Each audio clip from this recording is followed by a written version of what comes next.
안녕하십니까, 김용근입니다. 오늘은 지리산 소금길이 지나가는 마지막 종착지 운봉고원에 왔습니다.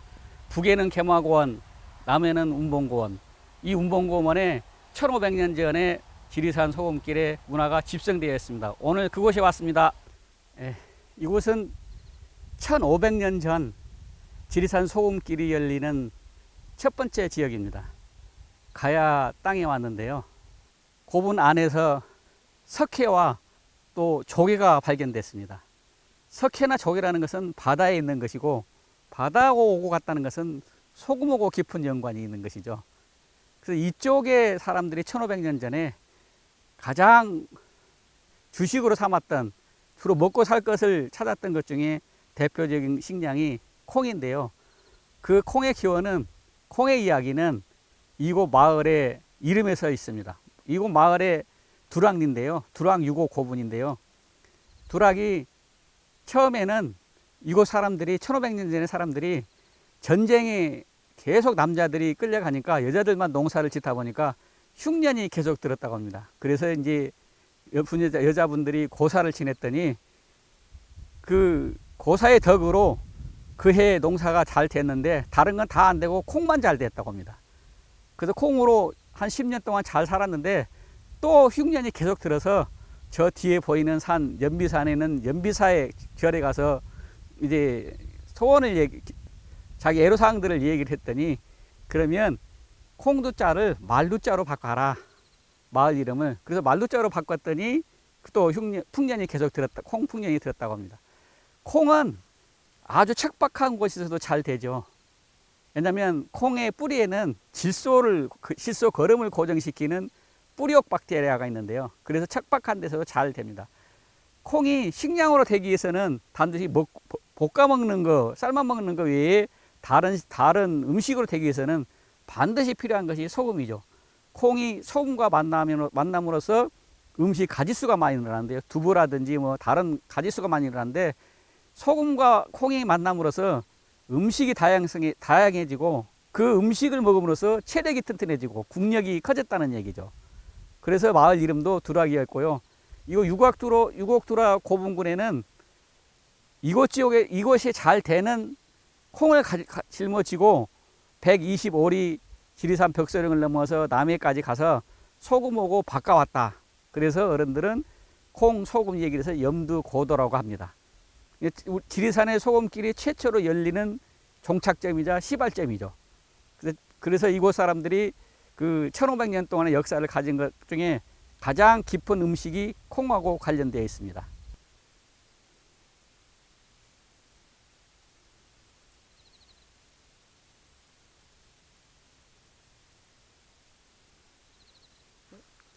이곳 아연가야 땅과 접경에 있는 곳이 바로 저 봉화산 너머 장수가야인데요.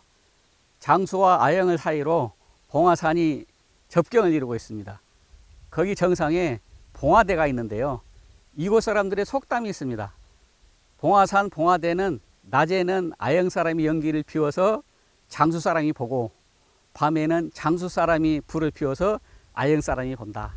그래서 그 봉화대를, 불과 연기를 양쪽 사람들이 다 활용했다. 그래서 두 나라는 형제 나라다. 지금도 이제 인적 교류가 활발하고 친인척들이 많이 있는데요. 그때부터 시작된 그 문화적 유전자는 최근에까지도 많은 사람들한테 남아 있습니다. 그 중에 하나가 이제 당시의 전쟁인데요. 암악성 전투가 이곳이 암악성이라는 성이 있는데, 신라와 고구려가 602년에 전투를 했던 곳입니다. 그런데 이곳 사람들은 어떻게 전쟁에서 전쟁에 승리를 할까, 이런 점을 칠 때 동물뼈로 졌다고 합니다. 그 동물뼈를 보고 그 동물뼈에 금이 갔다, 이상이 생겼다, 그런다면 우리 아군이 지겠다, 승리하겠다, 이런 것 뜨는데요. 그래서 그 동물뼈로 복을 쳤다, 점을 쳤다 해서 지명도 복성제, 하늘의 별에 동물뼈로 점을 쳤다 해서 복성제라는 지명도 나와 있고요. 소금이 이곳에 도착됨으로써, 소금과 콩이 교환돼서 소금을 가져오게 됨으로써 돼지 음식이 시작이 된 것입니다. 그래서 이곳 지리산에 흑돼지가 많이 생겼던 것은, 유명해졌던 것은 그때부터 소금과 돼지가 만나서 음식으로 활용되기 시작하면서부터 그런 연유를 가지고 있다고 합니다. 봉화산의 봉화는 연기와 횃불인데요. 연기는 하늘 높이 솟아야 그 효력이 있고, 횃불도 마찬가지로 밤에 멀리 봐야 하기 때문에 높이 솟아야 되는데, 일반 산 정상이, 산이 무조건 높다고 해서 연기가 높이 올라가거나 불이 높이 솟아나는 것은 아닌 거거든요. 그래서 조상들은, 가야시대 사람들은 지혜를 총동원했는데, 회오리 바람이 불어서 하늘 높이 올라가는 곳에다가 봉수대를 만들었답니다. 그러려면 산 정상에 양쪽 계곡이 3개의 계곡이 있어야 된다고 합니다. 그래서 3개의 계곡에서 바람이 올라와서 정상에서 회오리 바람을 일으켜서 하늘로 올라간 곳, 그곳에다가 봉수대를 만들어서 연기를 피워야 하늘로 높이 올라간다 그랬다는데, 봉수대는, 아양 봉화산 봉수대는 정확히 그 지점에 위치하고 있습니다. 네, 말씀해 주세요. 예. 이거 아양 1500년 전에 아양 가야에서, 가야 고분에서 다양한 유물들이 출토되는데요. 그 중에서 이제 대표적인 것이 토기하고 철입니다. 그래서 이제 말 자개라든지 뭐 여러 가지들이 나왔는데요. 이 철에 가야 하면 철이라고 말하잖아요. 그런데 이곳에는 철하고 관련되는 이야기들이 많습니다. 그래서 조선 중기 때는 이곳 아영면의 한 마을에서는 유명한 대장간이 있었다고 하는데요. 얼마만큼 유명했냐면 총을 대장간에서 만들었다는 솜씨가 있을 정도로 유명했다고 합니다. 그 대장간의 역사를 이곳 1500년 전 가야에서부터 시작되는데요. 그래서 당시에 가장 국가가 관리하는 전매 상품은 철하고 소금이었다고 합니다. 그래서 철하고 소금은 나라에서 관리하는 거. 그래서 철도령, 염공주 이런 이름도 이렇게 했었다고 하는데요. 이 대장간이 이곳 옆에 인월 장터에는 조선시대 때만 해도 작은 몇 개 마을에 있는 장터에 대장간이 10개 정도 있었다고 그렇게 전해오고 있습니다. 이곳 대장간에서 특히 기술은 철을 단련하는 기술이었는데요. 이제 철을 그러면 어떻게 생산했을까 여러 가지 의문들이 있는데, 깊은 철의 흔적이 보이는 곳은 주로 깊은 계곡의 산입니다. 그래서 철광석을 깨서 이제 노를 만들어 가지고, 용광로를 만들어서 거기에 철광석을 넣고 숯을 넣어서 이제 녹여놓은 것인데요. 800도까지는 뭐 900도까지는 그렇게 인위적으로 올리는데 1000도, 1200도로 쇠를 녹이는 정도까지는 풍로가 있어야 된다고 합니다. 그런데 어떻게 풍로가 있었을까? 그런데 어른들 얘기로는 깊은 계곡에 철 흔적이 있는 것은 계곡의 바람이 세기 때문에 그 계곡 바람을 철을 녹이는 곳으로 10m, 20m 굴을 파서 관을 묻어서 그 관 속으로 바람이 세게 가서 올라와서 노에 바람을 세게 일으켜서 녹였다, 이렇게 얘기도 많이 하고 있는데, 이러저러한 수많은 얘기들이 있는 걸로 봐서는 역시 철의 나라, 가야 나라, 그런 흔적들이 지금도 보이고 있습니다. 네. 1500년 전 이곳 아양에 있던 가야에는 좌로는 신라, 우로는 백제였는데요. 신라, 백제가 계속 신라 쪽으로, 백제 쪽으로 진군을 하면서 이곳을 거쳐가야 하는 요충지입니다. 그런데 전쟁을 꼭 9월달 넘어서 가을에만 치렀거든요. 왜 가을에만 전쟁을 했을까? 그것은 군량미 때문에 그렇습니다. 신라에서 이쪽까지 군대가 백제로 가기 위해서 이동하려면 180km를 와야 되고요. 백제에서 신라로 진군하기 위해서 여기로 오려면 110km가 넘어야 됩니다. 그러면 그 많은 군대들이 군량미를 가져온다는 것은 거진 불가능하고요. 이곳에 9월, 10월이 되면 이 운봉 고원 분지에서 작업할 수 있는 식량이 가장 먼저 빨리 생산됩니다. 또한 두 번째로 소금이 확보된 지역입니다. 그래서 이곳에서 9월 이후에 전쟁을 하는 이유가 있었는데요. 이곳 사람들은 그 지리적 위치를 활용해서 백제나 신라 외교적, 군사적, 중립 정책을 잘 써서 오랜 세월 동안 나라를 유지했다고 어르신들은 그렇게 말하고 있습니다.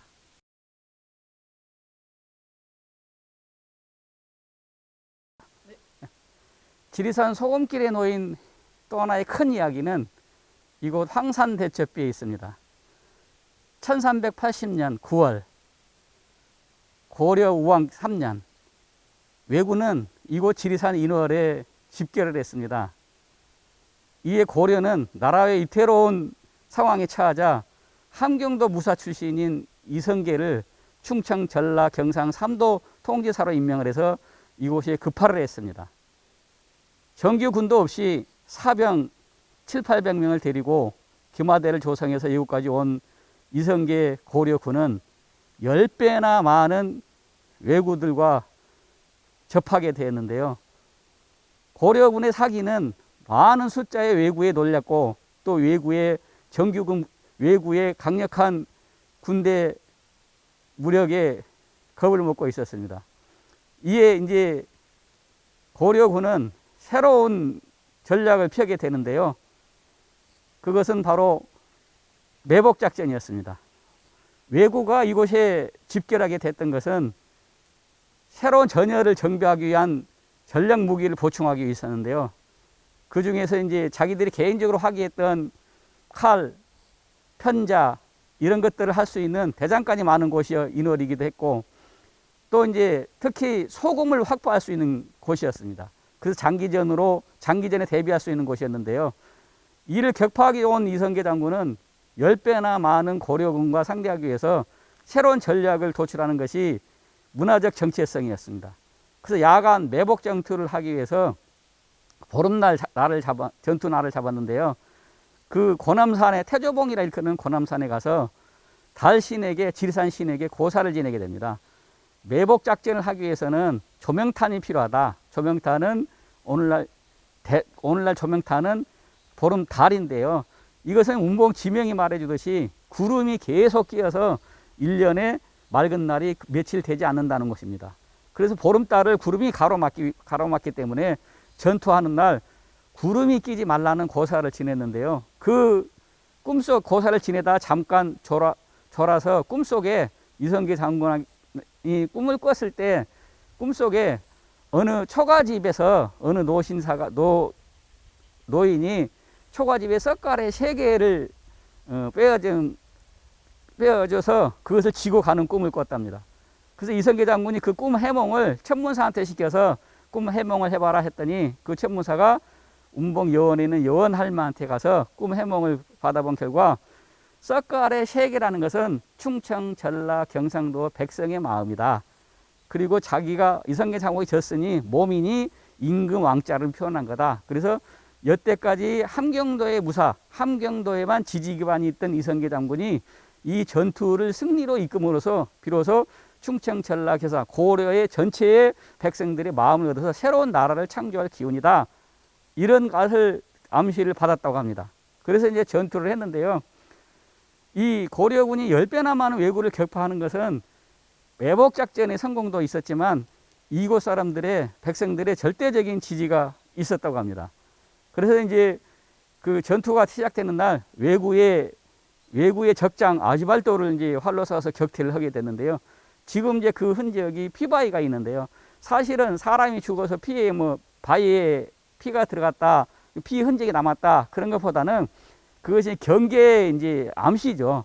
그래서 앞으로 이곳은 호남 지방을 지나가려면 왜구들이 호남 지방을 점령하려면 이곳을 지나가야 되는데 절대로 이곳을 지나가는 걸 허용하지 않겠다는 경고성인 것이죠.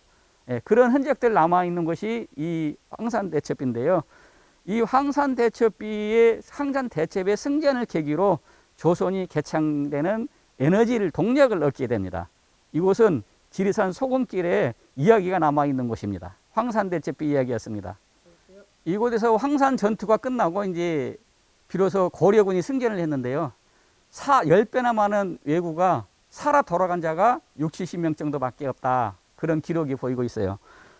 황산대첩이 끝나면서 고려군이 이제 승전잔치를 하게 됐는데요. 승전잔치상에 이 지리산권의 사람들이 음식을 차려왔는데요. 5가지를 차려왔답니다. 색깔로는 청, 적, 황, 백, 흑 이것이었고요. 음식으로는 청매실, 오미자, 이쪽에 황산 달떡, 소금, 그리고 흑돼지 이렇게 5가지 색이 들어가는 음식을 승전 잔치 병사를 잔치에 백성들이 올려줬는데 그것을 본 이성계 장군을 따라왔던 무학대사가 그 음양 오행의 기운을 풀어보니까 가운데에 황산 달떡이 있다는 거, 다섯 가지 색깔이 있다는 것은 이성계 장군이 왕의 기운을 이 지리산에서 얻은 것이다. 이렇게 판단을 하고 그 뒤로 이제 전주 오목대를 거쳐서 개성으로 가서 그 다음에 이제 준비를 해서 조리를 창조했다는 얘기가 들려오고 있고요. 그 승전 잔치에 그런 무학대사가 그 기운을 잠재우는 것은 소금이었습니다. 그래서 이제 백성들이 승전 잔치가 이르던 다음에 고려군이 이제 승전 놀이를 했는데요. 고려군이 이제 외구 편도 나누고 고려군도 나누고 해서 이제 게임을 하게 됐습니다. 전투놀이를 하게 했습니다. 승전 전투놀이. 그래서 외구의 놀이의 깃발은 용의 깃발.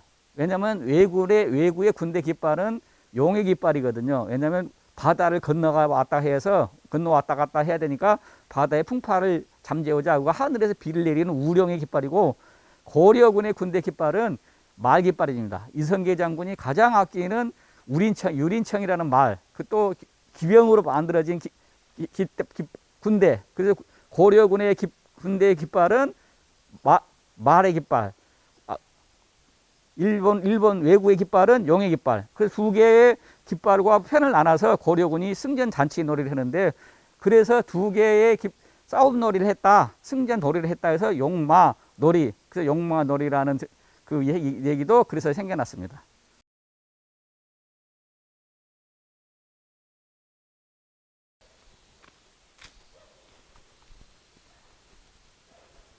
네, 여기는 지리산 소금길에서 만날 수 있는 인월 흥부마을입니다.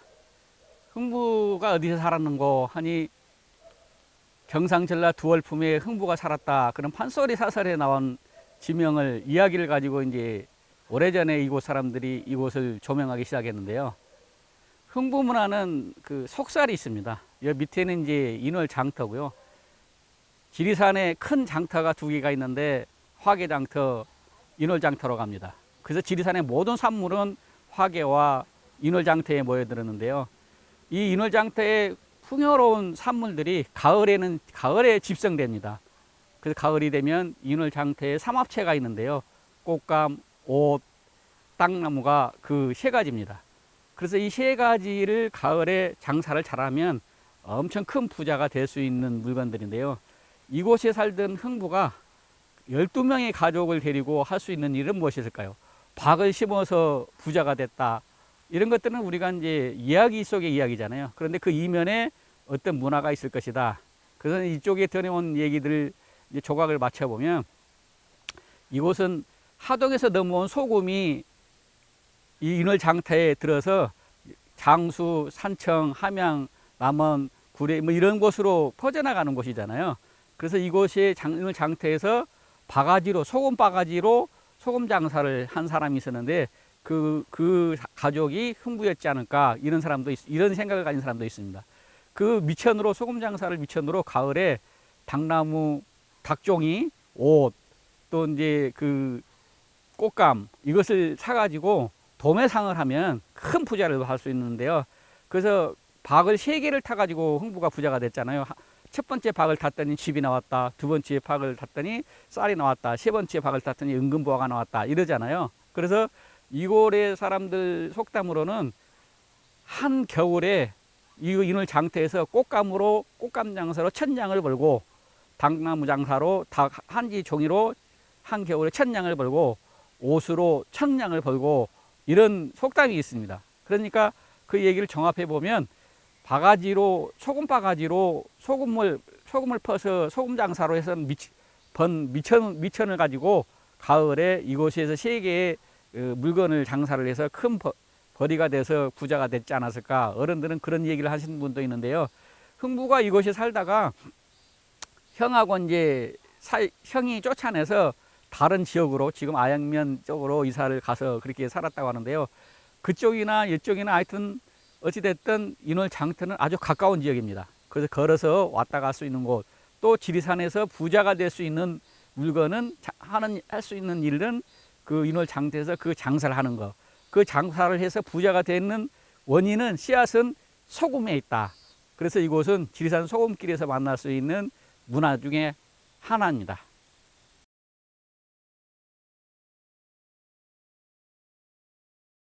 여기는 소금이 낸 거울, 지리산 운봉 고원 분지 조선시대 때 소금 이야기가 많이 있는 가왕 소홍록 생가에 왔습니다. 함께 가보시죠.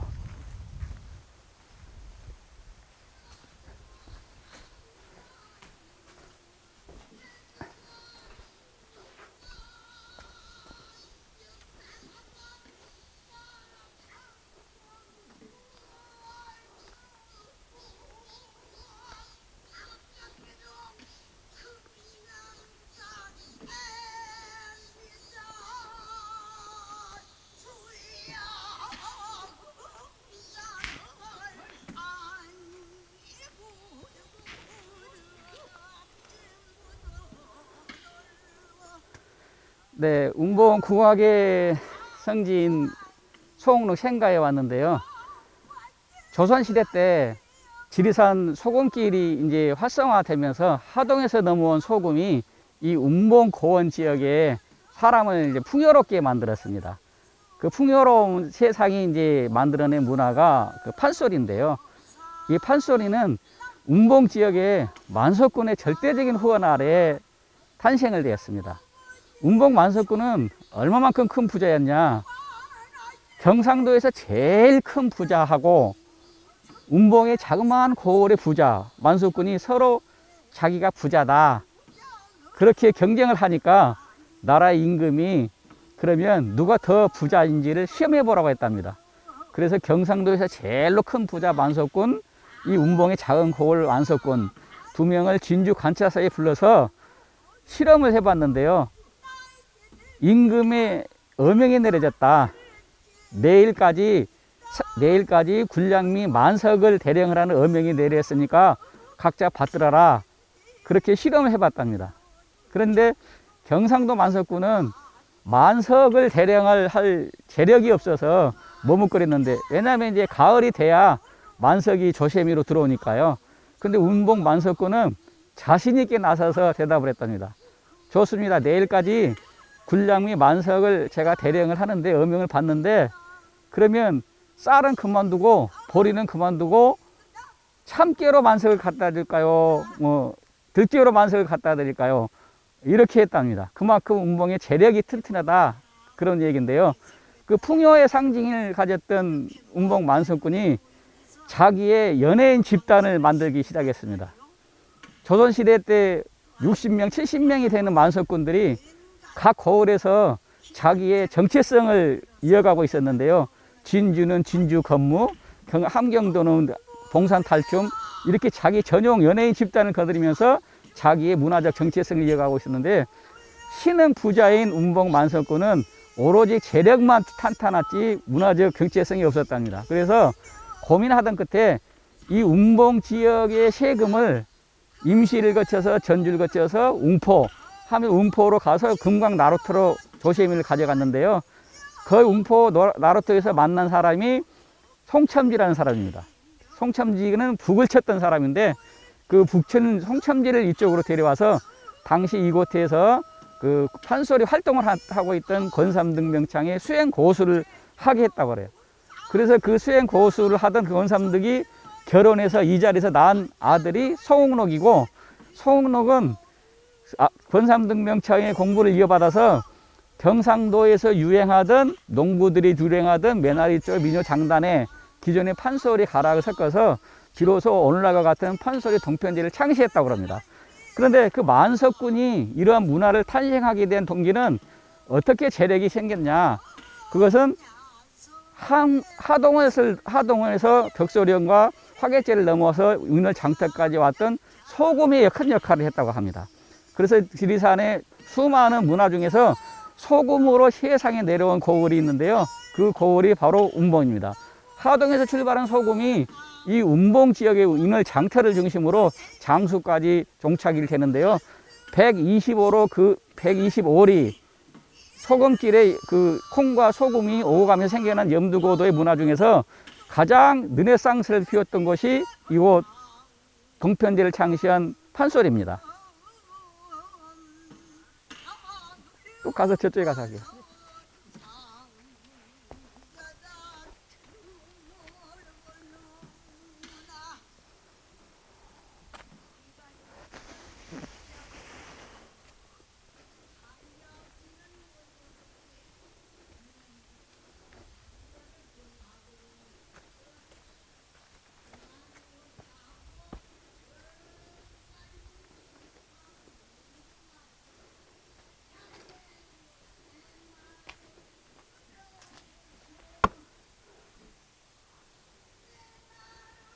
운봉에서 동편제가 탄생하게 된 배경은 이제 결정적으로 재력을 만들어낸 소금이 있었고요. 그 소금을 활용해서 재력을 축적한 이 운봉 지역 사람들이 어떤 풍요로움에 더하는 문화적 정체성을 만들어내는데 그것이 오늘날 동편제죠. 동편제 판소리는 너무나 잘 아시다시피 한국 판소리의 꽃입니다. 세계 문화유산인데요. 이 판소리가 운봉 지역에서 생겨났던 것은 아까 그런 인문적 환경에서 그 어떤 내면이 있지만 또 외부적으로도 수많은 경상도와 전라도 사람들이 오고 가는 교통내 요주충지에서 많은 그 영향을 받았습니다. 이곳은 이제 옆에가 황산대첩비지고요. 그 황산대첩비를 관리하는 관리들이 사는 관사가 있었고 그 옆에는 주막이 있었습니다. 그러니까 그 주막에 경상도 사람, 전라도 사람이 오고 가면서 수많은 문화적 자산이 그 주막에서 소통되었다는 거죠. 그래서 이곳에 있던 송록이라는 사람이 그런 문화적 장단을, 문화적 자원을 판소리로 이제 연기해냈는데요. 그 판소리에 수많은 얘기들이 들어있는데 춘향과 흥보가 뭐 그런 판소리 얘기들이 있는데 이곳은 그 흥보가의 고장이기도 합니다. 판소리는 단순히 노래의 기능뿐만 아니라 사회적 기능도 크게 가지고 있었는데요. 소리꾼들은 조선 팔도를 유랑하면서 살았습니다.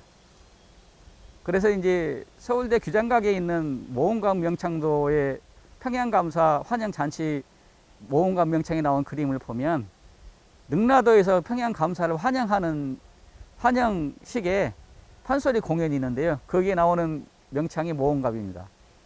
그런데 그 속에 새로운 사회적 기능을 살펴보면 평양감사를 임명하면 평양감사 한양에서 평양감사가 부임할 때 한 사람이 따라간다는 거죠.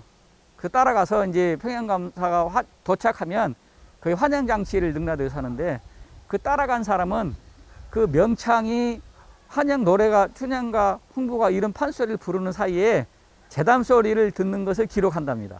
그러니까 오늘날 같이 춘향가나 흥부가를 계속 이어서 하는 것이 아니고 제담을 많이 하고 중간중간에 토막 소리로 판소리 했는데요. 모년 모월 며칠 날 어디 함양무수 어디를 갔더니 군수가 흉년에도 불구하고 수많은 백성들이 고열을 짜서 세금을 착복하고 있더라. 그러면 참석했던 사람들이 얼씨구 좋다.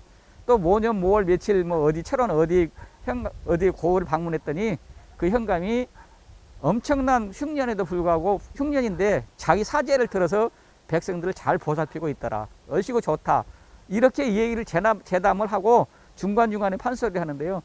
그 얘기를 함께 따라왔던 한양에서도 따라왔던 사람이 다 기록을 했다가 그것을 한양으로 보내면 그 한양에서 그것을 궁궐에서 보고 그 나쁜 놈들 행적이 얘기가 나왔던 소리판에서 나왔던 고을로 암행어사를 파견해서 고을을 정화시키는 그런 사회적 기능도 있었고요. 특히 이제 소리꾼들은 전국을 돌아다니면서 수많은 민방, 의학 정보를 가진 사람들입니다. 그래서 이제 이쪽 남쪽 지방 어느 고을에서 어떤 유행병이 생겼다, 어떤 병이 생겼다 그러면 처음으로 생긴 병이다 그런다면 다른 그 지역의 의원들은 생소한 병이기 때문에 처방을 하는 비법을 잘 알아내지 못하는데 그때 소리꾼을 부른다고 합니다. 그러면 소리꾼이 이 병은 3년 전에 함경도 어디 지방에서 유행했던 병인데 이것은 어떻게 치료했다. 그 의학 정보를 백성들에게 공유시키고 그런 사회적 기능을 가진 것이 판소리이기도 합니다.